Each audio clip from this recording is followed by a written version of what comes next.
ये एक asynchronous motor है 3.75 किलोवाट यानी 5 एचपी की। ये मोटर हमारे पास रिवाइंडिंग के लिए आई है और इसकी कंडीशन आप लोग देख सकते हैं, पूरी तरह से ये जल चुकी है। इसकी वाइंडिंग को डबल लेयर वाइंडिंग में किया गया है।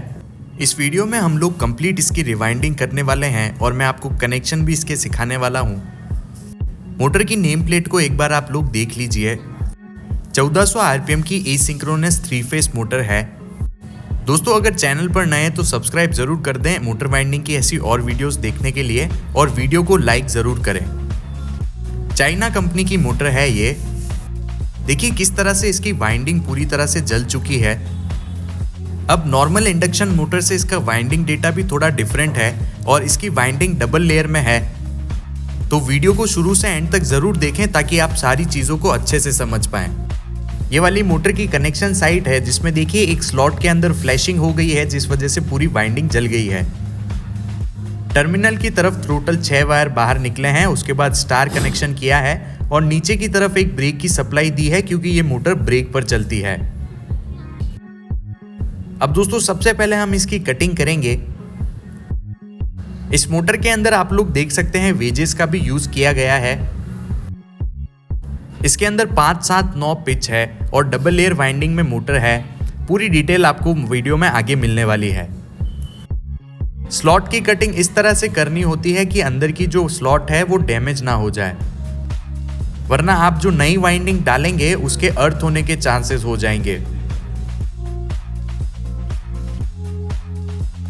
इस तरह से देखिए हम स्लॉट की कटिंग करते हैं।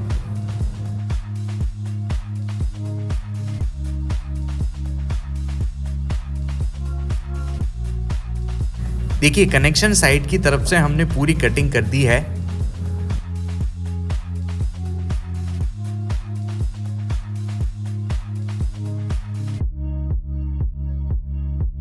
इसके टर्मिनल बॉक्स और टर्मिनल्स को हमने अलग कर दिया है।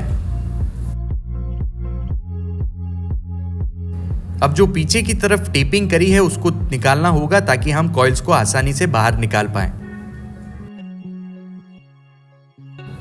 इसकी पुरानी कॉइल्स को निकालते टाइम हमें पता चला कि इसके अंदर टर्न्स डिफरेंट है, यानी 5, 7 और 9 जो पिच है उसके अंदर कॉइल्स के टर्न्स काफी अलग अलग हैं और इसका कॉइल अरेंजमेंट भी अलग तरीके से किया गया है, जिसको मैं आपके वीडियो में बताने वाला हूं।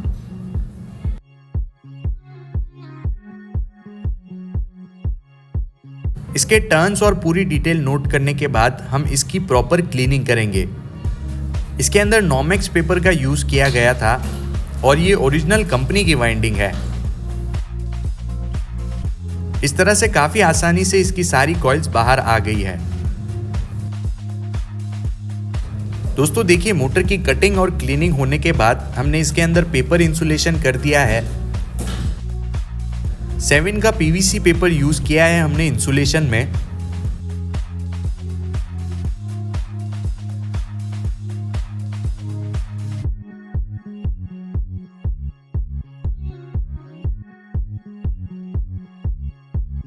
मोटर की नेम प्लेट को एक बार वापस से देख लीजिए। इसके अंदर टोटल स्लॉट 36 है।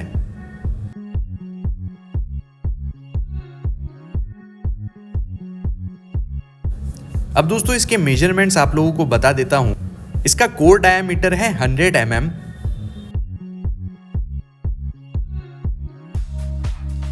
इसकी कोर लेंथ है 140 mm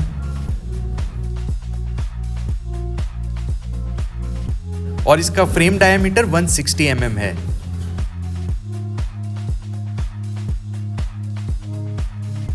पांच 7, 9 की हमने पहली कॉइल बनाई है जिसका वेट आप देख सकते हैं 124 ग्राम्स आया है।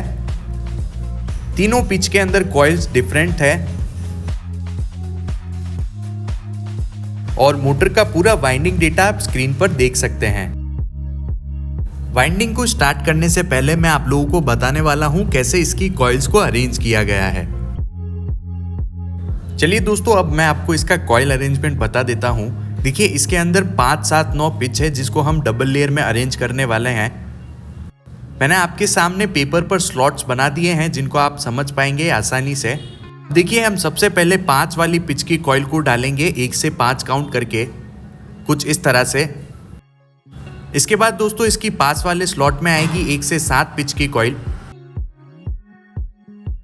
ये वाली 1 से 7 पिच की कॉइल। अब इसके ऊपर आने वाली है 1 से 9 पिच की कॉइल।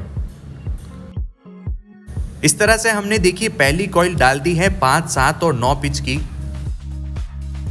अब आप लोग देख सकते हैं हमारे पास बीच में 3 स्लॉट्स बचेंगे, तो हम दूसरी वाली कॉइल को यहां से डालेंगे।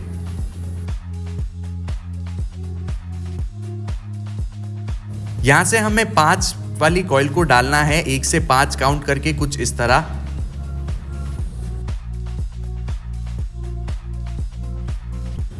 देखिए 1 से 5 है और इसके ऊपर अब आएगी 1 से 7 पिच की कॉइल। ये हमारी दूसरी वाली कॉइल है जिसकी 1 से 7 वाली कॉइल हमने डाली है। इसके ऊपर आ जाएगी 1 से 9 पिच की कॉइल। इस तरह से हम दूसरी वाली 5, 7, 9 पिच की कॉइल को डालेंगे। अब दोस्तों इस मोटर के अंदर डबल लेयर वाइंडिंग स्टार्ट होती है जो कि 3rd कॉइल से आएगी। देखिए यहां पर 5, 7 और 9 पिच की कॉइल आ गई है। अब 2nd कॉइल डालने के बाद हमारे पास बीच में वापस से 3 स्लॉट आएंगे। तो जो 9 पिच की कॉइल है वहां से हमें 5 पिच की कॉइल को डालना है और वहां से 5 काउंट करके आगे इसको बिठाएंगे। इसके बाद इसके पास वाले स्लॉट में 1 से 7 पिच की कॉइल आएगी और वापस से लास्ट वाले स्लॉट में 1 से 9 पिच की कॉइल आ जाएगी। इस तरह से आप देख सकते हैं पूरी वाइंडिंग को कंटिन्यू करेंगे और डबल लेयर वाइंडिंग होने वाली है। ये मैंने 3 कॉइल का कॉइल अरेंजमेंट आप लोगों को दिखा दिया है। जो 9 वाली कॉइल होगी उसके ऊपर आएगी 5 वाली कॉइल। ये हमारी 5 वाली कॉइल है। जो 7 वाली कॉइल होगी उसके ऊपर आएगी 7 वाली कॉइल और जो 5 वाली कॉइल होगी उसके ऊपर आएगी 9 वाली कॉइल। चलिए अब इस पूरी वाइंडिंग को हम प्रैक्टिकली करते हैं। ये वाली सबसे पहली कॉइल है 5, 7 और 9 पिच की। 5 वाले पिच में सिर्फ 5 टर्न्स हैं और इस मोटर के अंदर 2 वायर पैरेलल है तो टोटल 10 टर्न्स हो गए। इसमें हम टॉप के लिए 5 का पीवीसी पेपर यूज करेंगे क्योंकि डबल लेयर वाइंडिंग आने वाली है। हमने कहीं पर 5 का पीवीसी यूज किया है और कहीं पर ग्रीन शीट को भी यूज किया है ताकि पेपर अच्छी तरीके से प्रेस हो जाए। अब मैं आप लोगों को बता दूं कि इसकी वाइंडिंग बहुत ज्यादा टफ है क्योंकि काफी टाइट वाइंडिंग है। ये अभी सिंगल कॉइल है इसीलिए पता नहीं चल रहा है, लेकिन जब हम इसमें डबल लेयर वाली कॉइल डालेंगे तो वाइंडिंग काफी ज्यादा डिफिकल्ट होती है। इसीलिए काफी आराम से और सही तरीके से इसको रिवाइंड करना होता है। कमेंट करके बताइए दोस्तों आप में से कितने लोगों ने इस तरह की मोटर को पहले भी रिवाइंड किया है। देखिए इस तरह से हमने पहली कॉइल को अंदर बिठा दिया है 5, 7, 9 पिच की। आप मोटर की कनेक्शन साइड देख रहे हैं, अब इसकी नॉन कनेक्शन साइड को भी चेक कर लीजिए। चलिए अब इसके अंदर हम 2nd वाली कॉइल को डालते हैं। वीडियो को पूरा जरूर देखिएगा क्योंकि आगे मैं आपको कनेक्शन भी समझाने वाला हूं और अगर आप स्किप करेंगे तो इंपॉर्टेंट चीजों को मिस कर देंगे। मोटर की कॉइल अरेंजमेंट को अच्छे से देखिए। जस्ट 5 वाले स्लॉट में हमें 5 की कॉइल को बिठाना है क्योंकि इसमें पिच 5, 7, 9 है। अगर कोई सिंगल पिच होता है तो हम उसमें आगे कंटिन्यूस लेयर वाइंडिंग करते जाते हैं डबल लेयर में। जो लोग मोटर वाइंडिंग का काम कुछ टाइम से कर रहे हैं वो इसको आसानी से समझ पाएंगे और नए लोग जो मोटर वाइंडिंग का काम सीख रहे हैं वो वीडियो को ध्यान से देखिए, इसमें पूरा कंप्लीट गाइड दिया है। आप में से काफी लोगों ने अभी तक चैनल को सब्सक्राइब नहीं किया है तो चैनल को जरूर सब्सक्राइब कर दें ताकि मैं आप लोगों के लिए इसी तरह की और वीडियोस लेकर आ सकूं।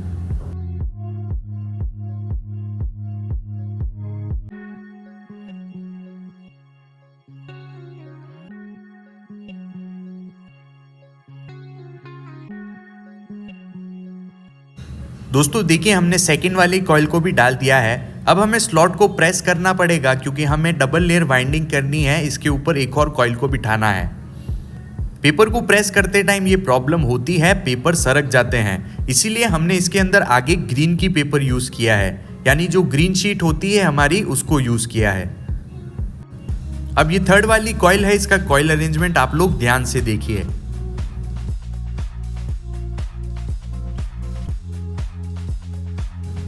टूल की मदद से कॉइल को साथ ही साथ मैं प्रेस कर रहा हूं ताकि वाइंडिंग को आसानी से बिठा पाऊं।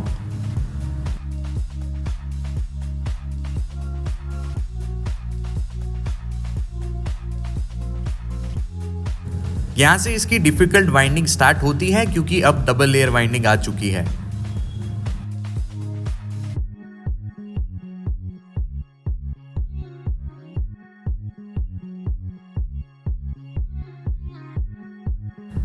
स्लॉट के अंदर कॉइल्स आ जाती है, लेकिन जो टॉप का पेपर हम डालते हैं उस टाइम परेशानी होती है क्योंकि स्लॉट बहुत ज़्यादा छोटे हैं इसके।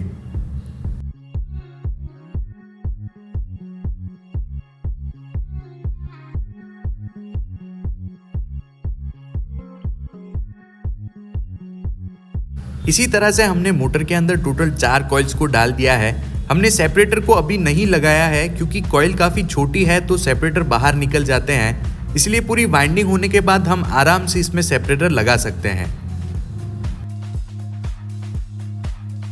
मोटर की नॉन कनेक्शन साइड को भी आप देख लीजिए। ऐसे ही करके हमने दोस्तों इसके अंदर टोटल 10 कॉइल को डाल दिया है। इसके अंदर टोटल 12 सेट है, बाकी के 2 सेट डालने के लिए पिच कॉइल को ऊपर उठा दिया है। आप लोग देख सकते हैं हमने बीच में ग्रीन शीट के पेपर को भी यूज किया है। ये वाली इसकी बाद की बची 2 कॉइल्स है जिनको डाल के इसकी वाइंडिंग को हम कंप्लीट करेंगे। दोस्तों इसी तरह से हमने पूरी रिवाइंडिंग कंप्लीट कर दी है, आप लोग देख सकते हैं। इस मोटर की वाइंडिंग करने में थोड़ा टाइम लगता है क्योंकि डबल लेयर वाइंडिंग इसकी थोड़ी टफ है। ये चाइना की मोटर है, इसके ऊपर नेम प्लेट पर किसी भी कंपनी का नाम नहीं लिखा हुआ है। एक कॉइल के अंदर हमें सीरीज जॉइंट मिला है तो हम कनेक्शन करते टाइम ही इसको ज्वाइन कर देंगे। मोटर की पूरी वाइंडिंग होने के बाद आप लोग देख लीजिए, कॉइल की साइज एकदम परफेक्ट निकल कर आई है और काफी वाइंडिंग भी अच्छी हुई है। अब हम इसके अंदर ग्रीन शीट का पेपर यूज करके सेपरेटर लगाने वाले हैं।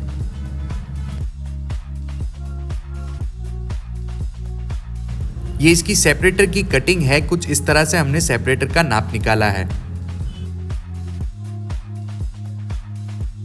सारे सेपरेटर लगा दिए हैं और जो सीरीज जॉइंट है अब उसको ज्वाइन करने वाले हैं। टेपिंग करते टाइम हम कॉइल के अंदर लगाए हुए धागों को निकाल देते हैं, जिससे टेपिंग की फिनिशिंग और अच्छी आती है।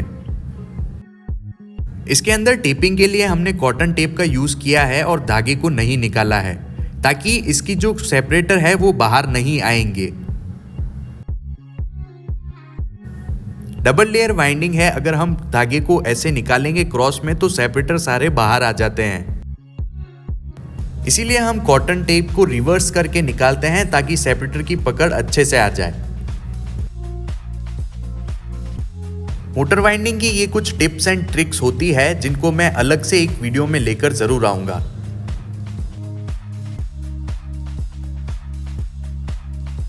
आप लोग देख सकते हैं नॉन कनेक्शन साइड काफी अच्छी फिनिशिंग आई है। वाइंडिंग को हमने डाउन नहीं रख के एकदम खड़ा रखा है।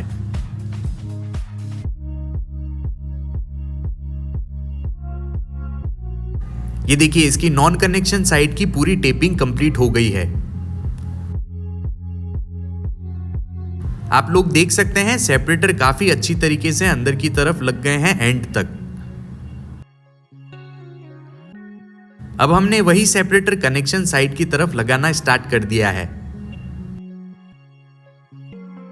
देखिए डबल लेयर वाइंडिंग में सेपरेटर ऊपर से डाले हैं तो भी एंड तक लगे हैं।